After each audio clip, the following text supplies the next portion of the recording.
Yo, it's X, and welcome to What's Out Media Group. I have to be better at this, please. If you like our content, please like, share, and subscribe. And today on the show, we have an amazing guest, a special guest, Heshy Tischler. How you doing today, Heshy? Xavier or X, which way should I go? Either way. I'm a grandfather. I'm a foster father of 21 kids. Grandfather of two, father of 310 nephews and nieces, and I've changed my name. I also want to be part of you cool guys, the new generation. So my new name is Big H. For the last few years, I've been training people to call me Big H, not H, not X, Big H. I'm big. H. I'm big. But Xavier, thank you for having me on your show. I'm Heshy Tischler, and I'm from Brooklyn, New York. Yes, sir. Yes, sir. So, Heshy, let's talk about your story, your upbringing. So, you're from Brooklyn, New York, born and raised, correct? Born and raised. I'm not only a Brooklynite and a New Yorker. I'm an American, and I bring that to you for a very serious issue to tell you. My father, and you want to start, was a Holocaust survivor. And I don't know if a lot of you guys know about it, but because you're young, and I am the first generation after these people who came back and survived World War II. Their families were wiped out. My father lost 7 brothers and sisters. Wow. He found 2 of them. One couldn't have children. She was operated on, and they had numbers on their hands. My father even fought as a soldier in the war on a horse, and he survived the war. And he would never marry. And at the end, he found my beautiful mother. Holy Mother, they were together for 20 years till he passed away. And he came to America. He loved this country. He told me one day, we could have the power to be president. He was so proud that I was first generation American. And he passed away, and I had a good life. He did everything for us. And he taught me what love was about. He taught me to hug me, to love my children, to hug my nephews and nieces, to kiss my aunt, to give a hand, kiss my grandmother's hand out when we saw her. These were the people that taught us not just to be etiquette, but also to be respectful, to be honorable, and yes, to fight when you had to. He passed away when I was 13 years old and 1 month. Now, Xavier, I don't know what you know about the Jewish people, but when you are 13 years old, you are considered a man. Not just a man, you are responsible for not only yourself, your religion, and a lot of the older people stop talking to their kids. And my father didn't do the silence game of family, but a lot of people do silence. You're a man, you're on your own. And at 13, you can't be that way. I was left alone. I buried my father. And I had a half brother who took all of our money and left us poor, and I was put in charge of the family. I always bring up the story, and I'm sure a lot of your friends know the Bible of Jacob and Esau, you know what I mean? So I was Jacob, and my older brother was the Esau, and took away everything from us. And I sold my home at 14.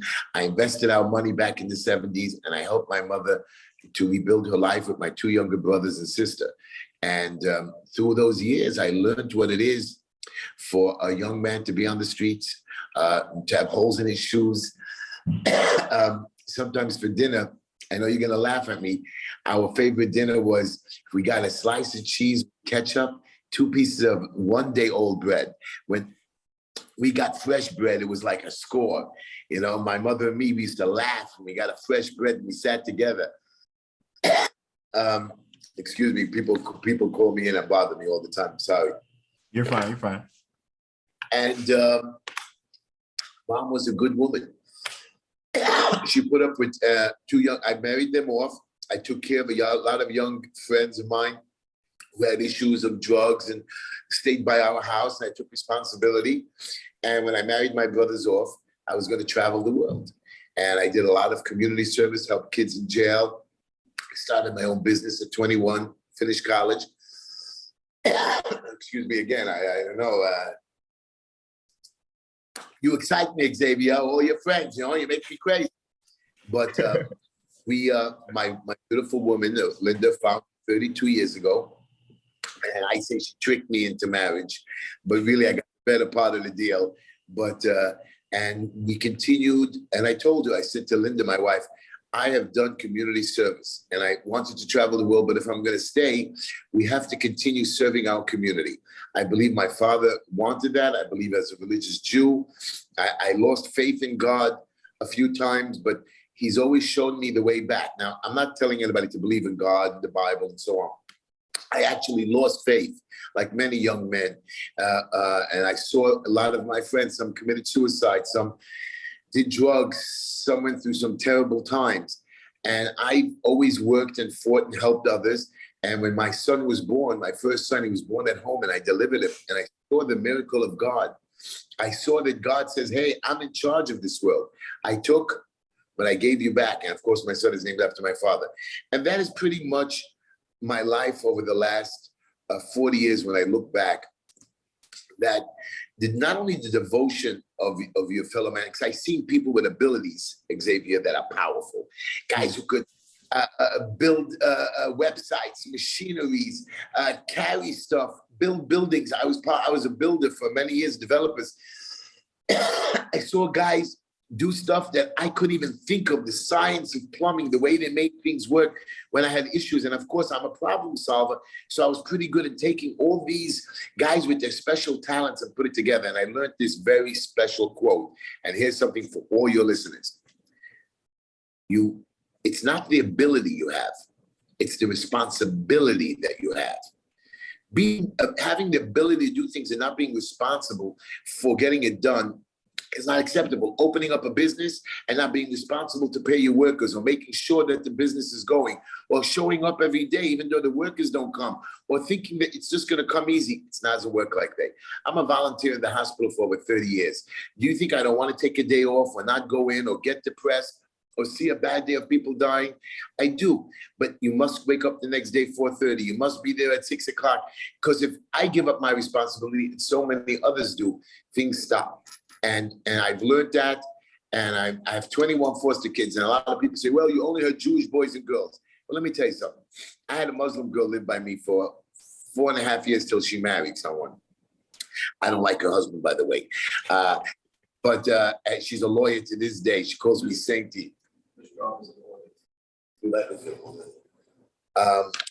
I also, give me 1 minute. Just 1 minute. Sorry, Xavier. My door is always open for everybody to come in. We have, I have a regular business and I have community constituent services for people just to come in. And I'm not an elected official. People have issues. Yeah. But so again, I don't even know what I was saying because I talk so much. You know what I mean? Yeah, you were talking about you had a right. So I had her. I had a guy, Coyle Johnson. I found him when he was 17 in the projects, and he laughed at me. And he said, I need a job and I'm going to sell drugs. I said, well, I could give you a job. And he showed me where he was living. It was terrible. And we took him into our house and I made him a super in the building. I gave him a job. I helped him get married. His children today call me Grandpa, Uncle H, you know what I mean? And I don't believe in not only racial or religious lines. I can go into a mosque with my yarmulkes. They love me. I go into churches, whether they're of any racial or any ethnic kind. I'm not scared. Know one thing to your friends, and especially when you watch my videos. I don't care if you're a policeman. I don't care if you're an inspector. Honest, honorability. If you, in your heart, you truly believe you're right, yeah, I'll go to jail. I have no choice. I don't want to. A lot of people are scared of it. And my wife is not happy about it, but knowing one thing, that at the end of the day, I know I will see the Holy Maker. And he's given me so many gifts. My children, my 21 foster kids, you're talking, they're just all delicious. Besides my 3 kids, besides my 110 FZs, it took me a lifetime to build this family. You people, when I was arrested, when the mayor sent the people in the middle of the night with 21, like worse than El Chapo. They sent 7 cop cars, 4 detectives, 2 warrant officers for the old fat man, And I saw the people coming out and I understood that I was given the gift. And so they took me away. Of course, it bothered me that I had to go to jail. Of course, it bothered my wife, but I had to do it. I had to stand up. Because if you don't fight back, if you don't stand up, they'll take everything from you. And as you can see, they've done that from Texas to California to New York. Yes, I believe when I cut my locks and they came to arrest me, and I had folks from the African-American community, from the Muslim community, from the Asian community, the Jewish community, and then of course people don't like my actions. I scream and holler too loud. But that's what I've always done. And my foster children, after the police let me come home, they didn't want me to come to the police station because they thought there'd be a big protest and people screaming. And they all came to my house to cheer me up. The two cops came to my house, the deputy inspector and one of the chiefs, and they said, we'll bring your stuff to you. They never do that. They came into my house and I showed them around my little apartment. And I said, look at my apartment. I built 3 families, one for my mother who passed away. I rented out. I have 3 people from jail by me. I have kids coming and going. And I have a special apartment for my sister who's Down syndrome, still lives with me. I said, look at my walls. You see any paintings? Do you see anything fancy? I said, you see one painting I bought by mistake as a kid. But look at every wall, every inch of my walls are covered with pictures. I said, this is my gold. This is my money. My children, the foster children, their grandchildren. I'm so proud when I sit in my house at night after a hard day of 18 hours, 11 o'clock at night, I look at the walls. I'm like, I feel relaxed. This is what I've accomplished. Now, not always have I been successful, but Xavier, doesn't mean you shouldn't try. Young men like you, people tell me I'm scared to get married. I'm going to get divorced. Okay, I got it. There's been single parents many times. People who are divorced and they get remarried twice. My mother was a single mother with 3 little children when she was in her 50s. And she did it. She lived till her 90s and we repaid her. Not always will you get repaid. That is not why you are here, Xavier. And so through the years, I've helped people in jail, and I'm usually behind the scenes, Xavier. Somebody in jail, they call me middle of the night, I get the kid out, I call the policeman, I call my lawyer, I go visit the jails every 2 weeks. When you come home, I find you a job. I'm not on a big scale. We have a small soup kitchen. We feed about 100 people a day. We feed people for the Sabbath, about 140 families. Little things. And that's what I always believed in. On my way home from the hospital, I have 4 or 5 people I must visit every week. And I tell people, go buy a bread, go knock on your neighbor's door, do one little thing and you'll see how it builds up. And when the pandemic hit and I saw for 3 months, they just tortured the community and they picked on my community. I knew something was wrong. It's not only they were coming after the Jews, but they were coming after everybody, but they were going at it in a different crazy manner. And they were splitting us all up. So everybody did not understand why they were being picked on. Maybe they were the bad ones and everybody was good. But I realized they were going after everybody. So I got up, I fought back. I threw them out of my community. When they snuck in here and did press conferences, I wouldn't let them.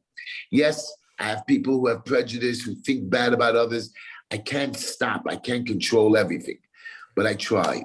And I went to 140 weddings, kept my wedding halls open, had people getting married, had events, fought the police, kept people out of jail, and had my parks open, had my synagogues and schools open.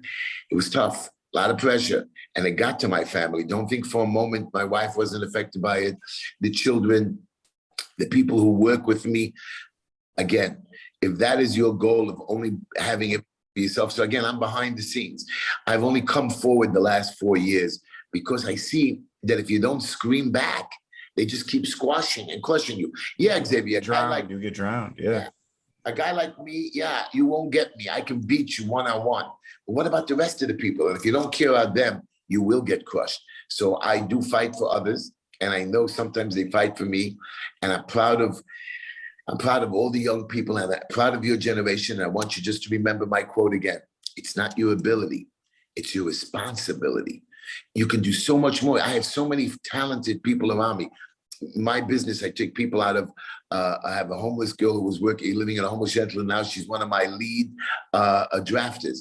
I have expert people who work in IKEA, people who worked in grocery stores. They are office managers, my assistants. It's taken years. You give people a shot. My boy Coyle is now a big time contractor by himself. He makes fun of me. He makes more money than me.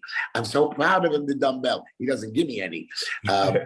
but so proud of him. And these are the things that you have to be proud of helping others. If they can do it and help the next generation, you can do good. I know you're worried about your climate change and you're worried about other green and stupid stuff like that. Right now, you should be worried about your fellow man. The world will take care of itself. Of course, always be good to the government, to the climate, but you don't have to go out of the way. And these are the things that don't affect me. What affects me is humankind. There's more than enough place on this planet. Don't worry, there's 8 billion people. We can have 50 billion people. I don't know what they're worried about. And we can build more. As you saw in Saudi Arabia, they built illegal islands. And people are buying those houses. And again, they didn't worry about the climate there and the environment there. So basically, I fight back. I think we've won. Is my time over? Is my 15 minutes of fame gone? I don't know. I'm working on it. I like the radio show. I like walking down the street. I go to events still. I speak to the young, but I've always done that. Always spoke at my youth center. We have a youth center, by the way. I've always spoke to the young kids. My door is open, Xavier. If you're ever stuck in Brooklyn, you need a meal or a place to crash, come on over. I got 5 bedrooms, but I made them into offices and TV rooms now because everybody's gone. So you have to sleep on a couch or a cot. Okay, I'm okay with that. Clean sheet, nice blanket, and warm room. And you can have a nice bagel and cream cheese, like I had before on my lip. Thank you for not embarrassing. Heshy, you're so universal, and I think you are the actual embodiment of the American dream, because it doesn't matter, like you said, it doesn't matter about race or religion and whatnot. Oh, I gotta flex for one thing. So I actually was a gym teacher at a synagogue, and the kids, they wanted me to do a prayer. So let me see if I did all right. Can I test it out with you? Please. All right. Baruch atah Adonai Eloheinu Elohim Hamotzi Lahem, and then I forgot the rest of it. But did I do all right there? Is that okay? Very good. Min haaretz, from the land. You'll make a blessing on your bread that you're going to eat. Beautiful. I go to churches. We have prayers. Again, people think that there's different gods. Maybe you serve God in a different way. There's one creator, whether you vision him as a Jew or Christian, Baptist, Muslim, Buddhist. I don't know how many religions there are. I know there's one. I know that he built us all. He made us all. So he is our Father. So however you have to serve him is great. And I go to other prayer houses or house of worship. That's why when I fought, I didn't only fight for the synagogues. I fought for the mosques. I fought for the church. I have my own pastor even. Kevin McCall is just a wonderful man, and he's been arrested a bunch of times too, by the way. But these are the people you do when you make a prayer meeting. You stand there. You believe in the prayer. You believe that God is watching over all of you, and if you do that, you're successful. And it's tough, every week I got to go out and deliver food, deliver money, and I'm tired. Let them come to me. I'm the tough guy. No. If you're going to do it that way and be too egotistical, it won't work. It works by you going out of your way, as long as you have the energy and the power to do it. And Xavier, you're a young man, you're a handsome man, you can go out and do it, and always be kind. Always consider your fellow man. Consider the person you're going on a date with beforehand. Don't just think, oh, I'm going out to have a good time. Good. You want to waste your day, time is too precious for me to waste. I know. My father passed when I was 13. I now am the first generation American. My children are the second generation American. My grandchildren are the third. My brothers who married before me have grandchildren, have great-grandchildren already because their children are married. So I have 4 generations of Tischlers here. My father would have been so proud. I know some of you guys don't understand, but being an American, I understood from the immigrants what it was to get here, how hard it was to get here, what they went through to get here. Did you ever see the movie Inglourious Bastards? Yes, I did. Yes. Okay. So you think it's a fake story. It's not. It's a true story, except for the ending. My cousin, Getzel Schwartz, you don't mind I tell a story to your audience? No, yeah, tell them. So Getzel Schwartz had 10 brothers and sisters in Europe, and they all got killed at the beginning when they started this. They all got killed. And his father grabbed him and ran to America, got to America. And this man was a monster. You should have seen his shoulders and arms. At 70 years old, he was still doing 100 push-ups to me in his underwear. This man was a monster. I remember sitting at all our little cousins were sitting around him when we were 6, 7 years old. He was telling us stories. He told us when he got here, he couldn't speak English and the war was out. So they put him, he joined the army. And what do you do with a Jewish guy who can't speak English? They didn't really care about him. So they made him a paratrooper to jump behind enemy lines, suicide mission. Big deal, he dies. The man and his boys kept jumping mission after mission after mission. And they kept telling me how they used to sneak into the Nazi camps and the soldiers and cut their necks and kill them time after time again. And he told us these stories. We were like, our eyes were wide open as little kids sitting around him. And we knew the story was, when I saw that in Glorious Bastards movie, I knew it was true because I saw one of the heroes. He had a bunch of medals like this. At the end of the war, he found a sister that was still alive, they said. And he went to find her and they killed her like 4 days before. He freaked out. He took his gun. He started shooting Germans on the street. They captured him. And what do you do with a hero? You can't just kill a hero or whatever. So they honorably discharged him from the army. Told him, go on your way. You know more. It was the end of the war anyways. He left and he got his pension and he came home and he had nowhere to go. So he went to Israel for a visit, the new Jewish land that was coming up. And when he was there in 1948, war broke up with the Arabs. He joined the Israeli army and he became a hero of the Israeli army. And he used to travel back and forth. And I just love this man. The man was just, he lived till his 90s. He was beautiful. He got married. He had daughters. And he was a little lost at the end because he didn't know where he was, but he was part of both countries and he loved us both. And again, he lost all his family, except for his father who passed away. But he had his family, he rebuilt. So I don't understand the pain. I understand rebuilding family. My father, again, I didn't understand his pain as much. I understood what it was to rebuild. I saw the way he gave love, and I continue to give love. And every day I give up. Yes, Xavier, I lose it too. I want to give up sometimes too. We're human. I'm not Superman. I'm the guy who knows how to take the best of everybody and put them together and make my team work and help people all day long in my businesses and fight the city. You're right, I would love to be elected. I tried being elected a few times, but it seems like people think I'm too crazy. They don't like my TikTok and WhatsApp and YouTube videos. You know what? Come see me at a speaking event. Come see me when we feed 140 families. Come see me when we're in the hospital every morning from 6 to 9 and I give out blankets and soup and water. That's it. I'm just a servant. And I want to serve my community and my fellow man. I'm not looking to be king. I was looking to get into politics because I figured instead of fighting from the outside like I've always done and asking for favors and giving them back, fight from the inside. Take my stick and beat them because you can't do it from the outside. And I think pretty much you got most of my stuff. Ask me another question because I'm never going to shut up, boy. Yeah, no, without a doubt. I got more questions. So, I mean, nowadays, if going against like the narrative, they can kind of cancel you in certain aspects, but most importantly, they try to cancel your character. So calling you, oh, he's loud, he's crazy, he's obnoxious, but they don't see the actual, stuff that you actually do. I feel like that's for a lot of other, people who kind of just speak the truth. So you're willing to pay the price for speaking the truth. And I think more people should. And what type of advice would you give to people who know the truth, want to speak out about, the truths of just in general? What are your thoughts on that? So I've had a lifetime to learn this lesson. You have to be prepared. They came after me. I've seen a lot of terrible, sad issues. I had about 2 months ago, a young girl that was badly beaten by her spouse. Middle of the night, I was called, we took her away and we hit her. The police came to me, the husband came, and I learned I've learned how to keep secrets. I know a lot of secrets. So you have to know what honesty is, you have to know when to speak up, and you have to know when to keep your mouth shut, and even during the bad times, to control yourself. Because if you're gonna spill your guts every time, is a problem when to cooperate. So I'm prepared, they did try to shut me up. They came after my taxes to try to get me arrested because I didn't pay my taxes, and I've never missed a tax return.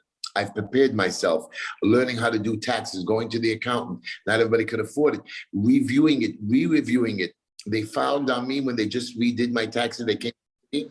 They tried to get me because they got another politician on taxes of a few $1,000s in jail. He made a mistake or he didn't. I know that they were coming after me. So I prepared. They found $600 in errors over the last 7 years. I laughed. There was no errors, but I gave in. I'm prepared to go to jail. I went to jail about 8 years ago when some people did some stuff in the community and I wouldn't cooperate with the police. It wasn't my business to cooperate with the federal government. They knew what was going on. They wanted me to turn them in. I said, they did bad things to my community. I'm trying to fix it. They hurt me as well. And you're including me in. And the judge says, well, you're a conspirator to the crime. I said, what? You need my cooperation? And the guy himself said, I told Heshy to cooperate. I don't cooperate when I don't have to. You have to be prepared for the worst. You have to be prepared to get some legal advice or to research. So I've always have a lawyer around me. I always do research before I do something, before I fight the parks. And even if I know I'm going to lose, even if I know they're coming to get me, I want to know the consequences. And I knew I'd have to go a year in jail or 9 months. I knew I'd have to go overnight in jail a few times here and there. I was prepared. And again, my family also was prepared, but they're not always prepared. Sometimes they take everything away from you. The last time, about 8, 9 years ago, they actually took everything. I came back, I fought harder, and my community knows that Heshy knows how not to be a rat. I know it's a bad word I'm saying, but I know how to go into a situation and fix it. I know how to go into a bad situation and try to solve it. I'm not the wolf of Pulp Fiction, but I'm the guy who knows how to at least put the team together, tell everybody to control themselves, even though you think I'm a hothead, and try to fix it. I just try to get you to the finish line. It might cost you. Somebody might go to jail. We might not have to deal. Somebody might have gotten hurt. It's gonna cost money. We have to raise money, but I know how to get you to the finish line. And that is my always thing, to look at the light at the end of the tunnel. It's always dark, my friend. It's always dark. Every morning you wake up, it's dark. I don't know when you wake up, but when I wake up, it's dark. And then during the day, it becomes light. There's light at the end of the tunnel. It's a beautiful life. Don't give up. You know, I had 102 suicides in our hospital last year.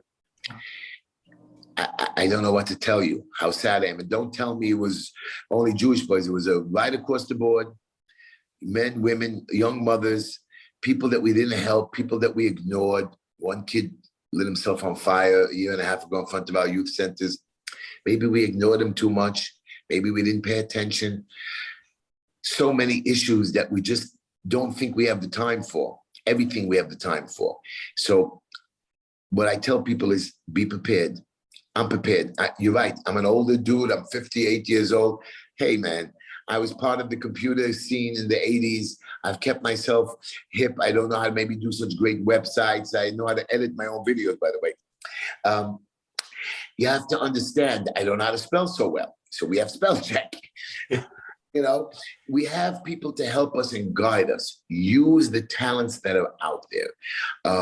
Fix for yourself. You don't always have to call your landlord to fix the toilet bowl or clean up. Help shovel. Sometimes if it's helpful to do things yourself. Make your life better.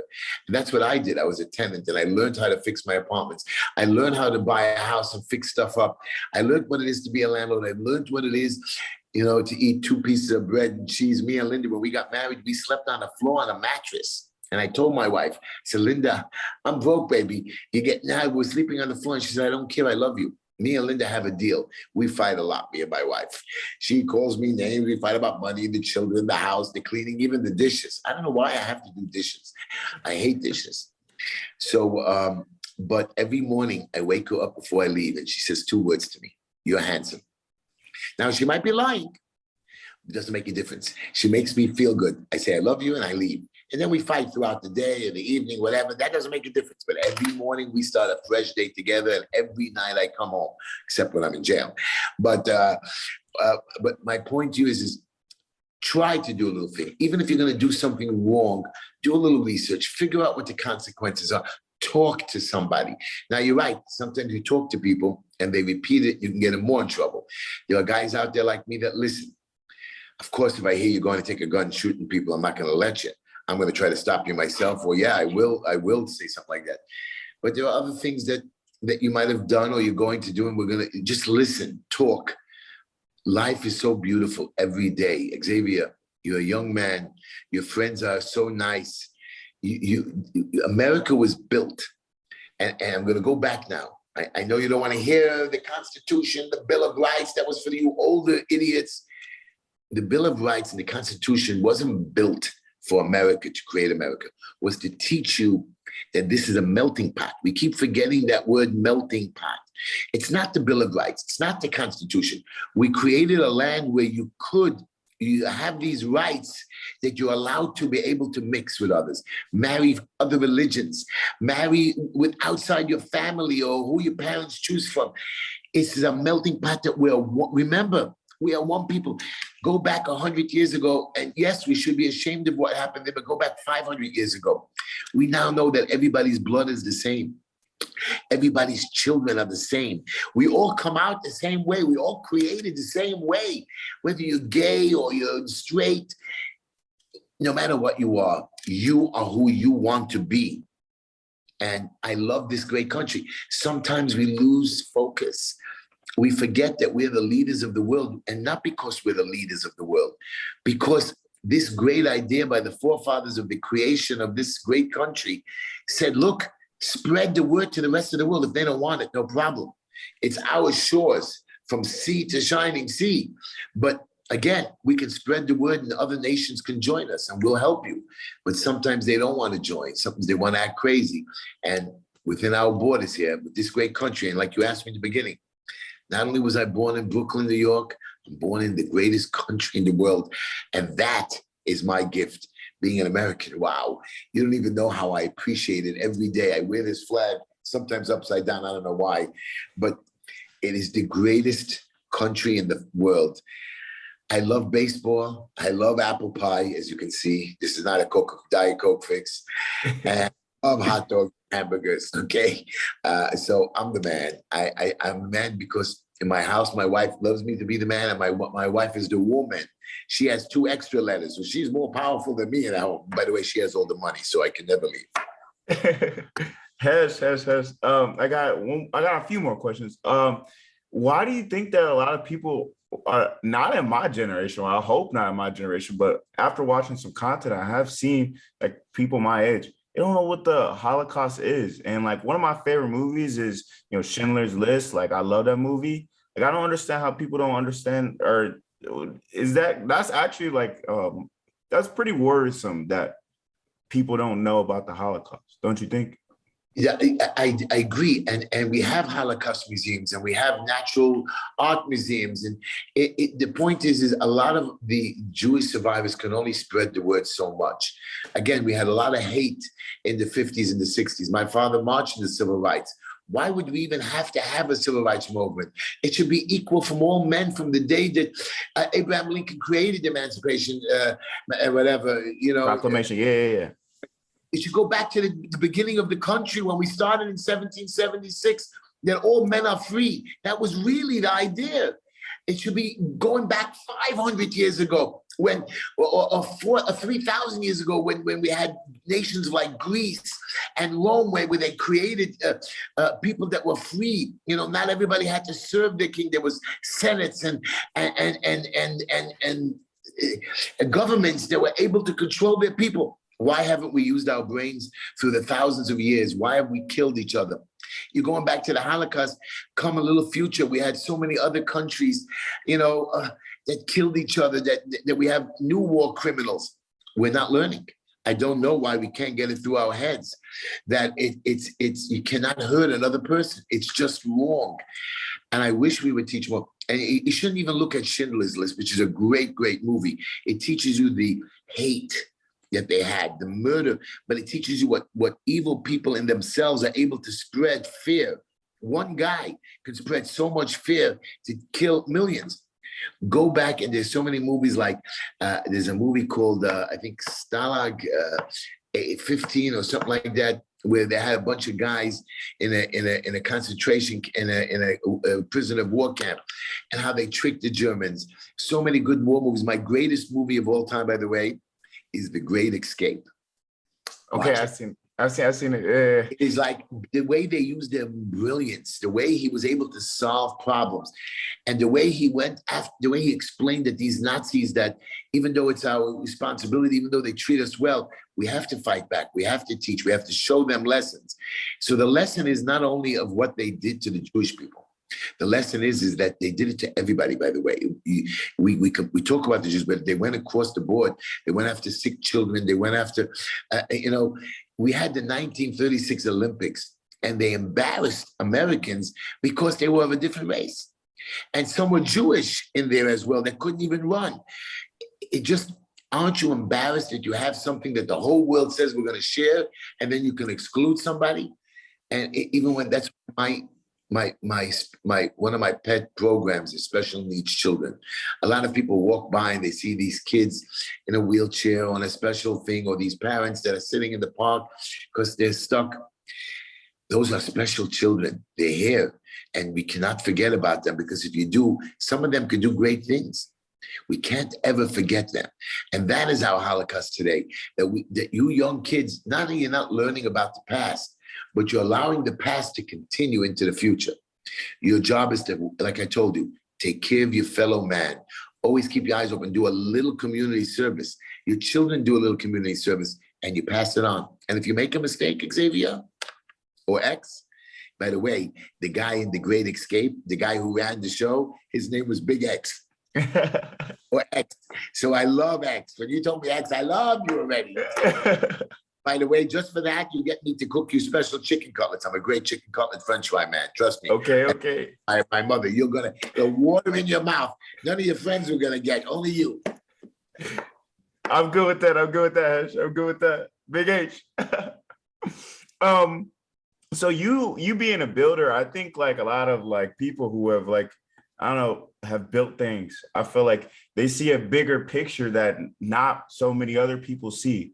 I think a lot of times people are like very narrow sighted, and that might be the reason why they allow, from the things in the past to continue in the future. Is they don't necessarily like, they're not even like cognizant that it's like happening. I think they just kind of like, oh yeah, that's happening. Oh yeah, there's a mandate there. Oh, that doesn't mean anything. Or this doesn't mean anything that much. It's not a big deal. Don't look at it as a big deal. I think as a builder, you probably see a bigger picture and see like, yo, this could lead to something else. This could lead to this. This could lead to that. You're right. Sometimes I see, like when I was a contractor and developer, I saw a small piece of land when somebody said, oh, you could put up a house.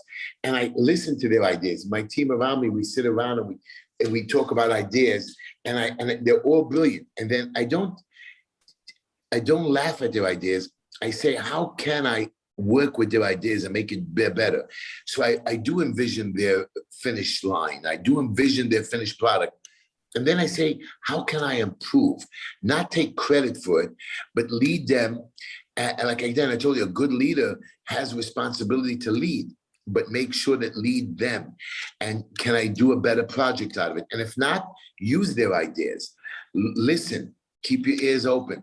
I've taken sometimes small little houses and I've focused, and that's what I'm going to do. And looked. And sometimes you're happy with it. When I built my house, it was just for me and my wife.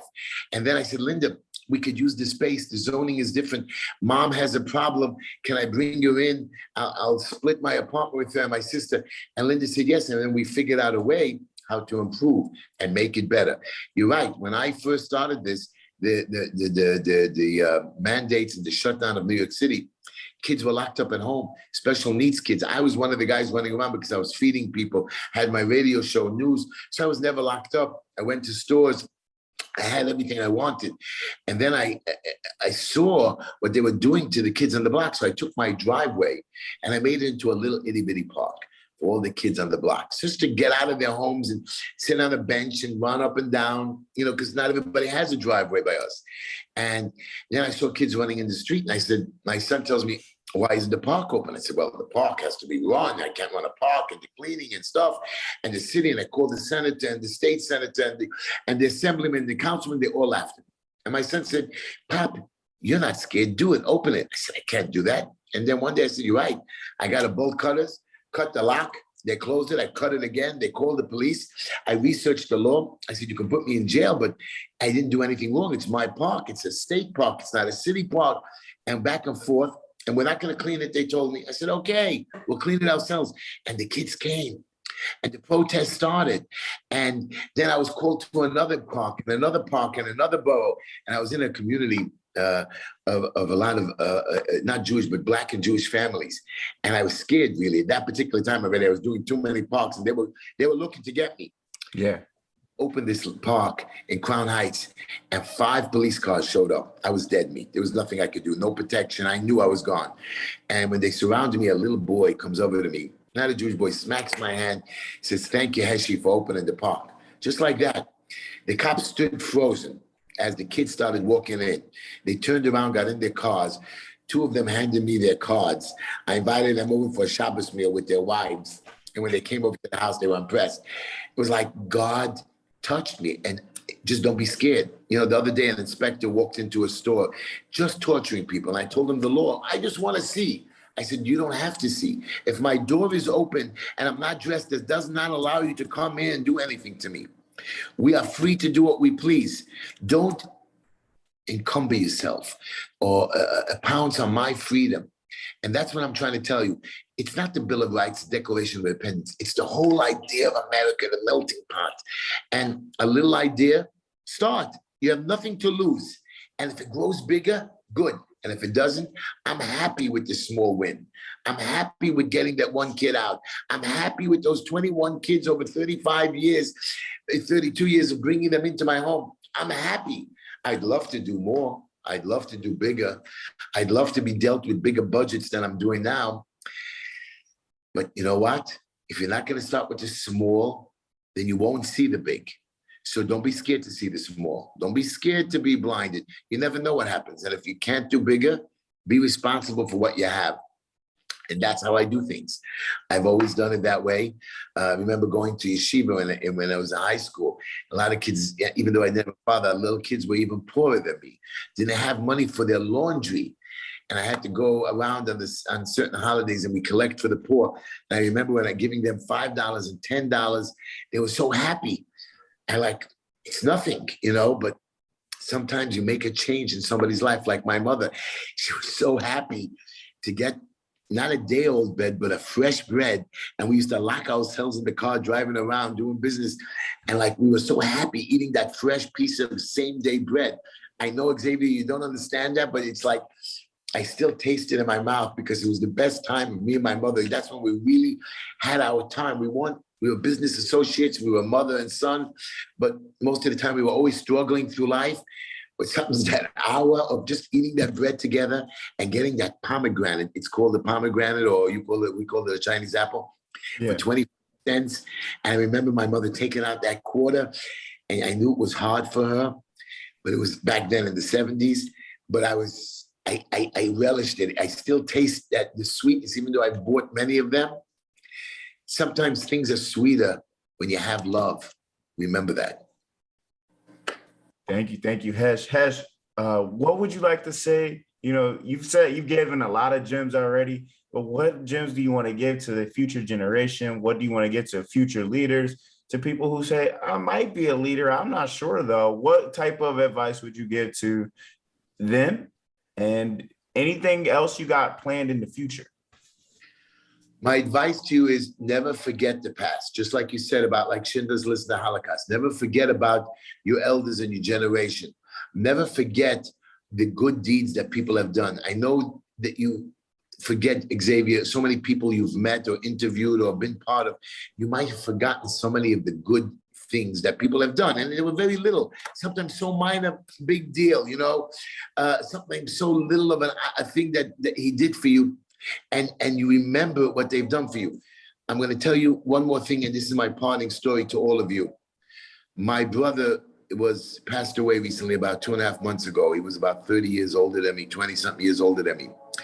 He was the first son of my mother. She was his proud. I told you he was the Asab at the end. He was her pride and joy. She loved him with every orifice of her body. When he walked in the house, she kissed him. And I was 20-something years younger than him because I was from another marriage. When my father passed away, my mother and father had some money, and Jay did not feel that he would have begotten from our new family.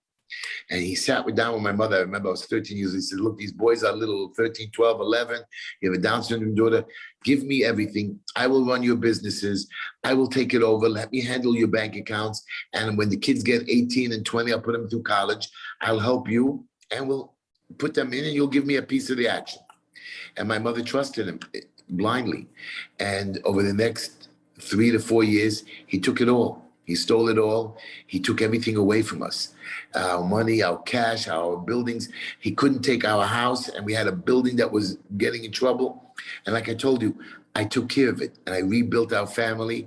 And my mother passed away. She was still tight with a dollar because she was scared of going back to those days. And she was proud of me because I took charge. And yeah, you're right, I gave up my childhood. So give up your freedom, give up your thing. It's enjoy life, because you don't know what tomorrow will bring. So I'm going to tell you what happened. When my father died, he died in Israel, buying a home and ready to move us away. He was getting older. He was 60 and like me, but he wanted to retire. He did good. On his way home to pick us all up, he died in there, Israel. I had to fly to Israel to bury him. I was 13, the only man, the only, like you said, the bracha, the blessing. So only a 13-year-old's blessing really starts to work for the dead. I had to get to Israel. And Jay came over that night and with the whole family. And Jay said, you can't go. You don't have a passport. You're 13 years old. Your brother's 11. You're a kid. What do you think? What do you think you're going to do? And I was fighting with Jay. I said, Jay, you got to get me to Israel. And Jay got on the phone, screaming and hollering. He grabbed my hand with my brother, shoved us within a car, drove to the airport. He parked in front, didn't even care if they were going to tow his car. He fought with this Israeli woman. And she says, even if I get them on the plane, it's going to cost you $5,000. Now, $5,000 in 1977 was like a third of your payroll for the year. Really, that's how much money it was. He says, even if I get them there, they're not going to let him in through the border. He has no passport. They don't know where he is. My brother said, doesn't make a difference. He took out his credit card. He paid $5,000. He got me on the plane. He took out my hat. He says, you play the game when you get there, Heshy. Just cry and do whatever you got to do. I'll see what I can do on this end. They put me on the plane. I arrive at the border, and they didn't want to let me in. They take me to a little room in the Israeli airport, and like a terrorist, they said they're going to send us back. 10 minutes later, in walks a colonel, grabs my hand, tells them he's my cousin, grabs us out of the room, puts me in a truck, and gets me to my father's funeral just in time before they put him in the ground. It was something that gave me closure, something for a kid that will never forget that. When my brother died, somebody said, Heshy, you've got to forgive your brother what he did to you. I said, never. What he did to me was terrible. I didn't speak to him in 40-something years. I don't care. They said, you got to go to his funeral and help bury him. What did he ever do for you? And I remembered this little thing he did for me. This closure he gave me, even though he made me have a life of suffering and took everything. I made it to his funeral. I made sure to carry his casket. I made sure to bury him. And I was me and my younger brother said the prayer, because he only had 2 daughters, so they couldn't say the prayer for the dead. Me and my brother said it. And we repaid him for what he did for me. So guys, the little things, you never know what little thing could repay you in the future. You don't need the big picture. You don't need to be the president. You can be. Study, learn, go through college. I was going to run away many times and give up. And each time I came back to something stupid or a mother or a brother, I ended up getting my bachelor's degree, whether I used it or not. I started a stupid small business and it became bigger by luck. I never even thought. I married a young girl that we thought we're going to sleep on the floor forever. And we have an actual real bed. She has a nice bed today. I can't touch that bed. I'm not even allowed to make the sheets on it. She has those special stupid cotton Egyptian retarded sheets. The blanket cover and 97 pillows. Did you ever see so many pillows in your life? I want to kill myself till I get to bed. I got to dig for those pillows. But my mouth is shut. You know why? Because you repay her for the goodness that she did for me. Xavier, to you and your friends, I want you guys not only to lead, but before you lead, learn to live and learn to love. Little things. those little things, you will do so much. Never forget us. But again, don't keep us stuck in the past. I have a lot of people who are stuck in the past. Get out of the past. There is a future. Build it. Lead us, but never forget us. You're the best. To all you and your listeners, God bless you. God bless New York City and Dallas now. And God bless the greatest country in the whole world, the United States of America. Thank you, God, for letting me be here. Thank you, God, for letting me meet you, Xavier. Don't forget my chicken cutlets. If you send me your address, I might pack it, but it won't be as good. I wanna come in the chicken cutlets. I was actually gonna say that before we ended. I need the chicken You cutlets. need it coming out hot of the greasy, thick, filthy oil with those French fries, salt, peppered by me, and with my little ketchup on the side. And I have to watch you like a little girl blow on it. I want to make fun of you. Come on, be a man. Swallow it hot like me. Hesh, I got a catchphrase I say all the time. My teammates have taken it home. Actually, my whole rowing team back in college, that's their new motto. It's God bless the work. GBTW. God bless the work, sir. Don't forget Justin of Heshy at 9 p.m. Wednesday nights. YouTube, Wednesday Facebook, nights. Instagram, and all that crap. Whatever. Yes, sir. Big H, thank you for being on the podcast. I appreciate you.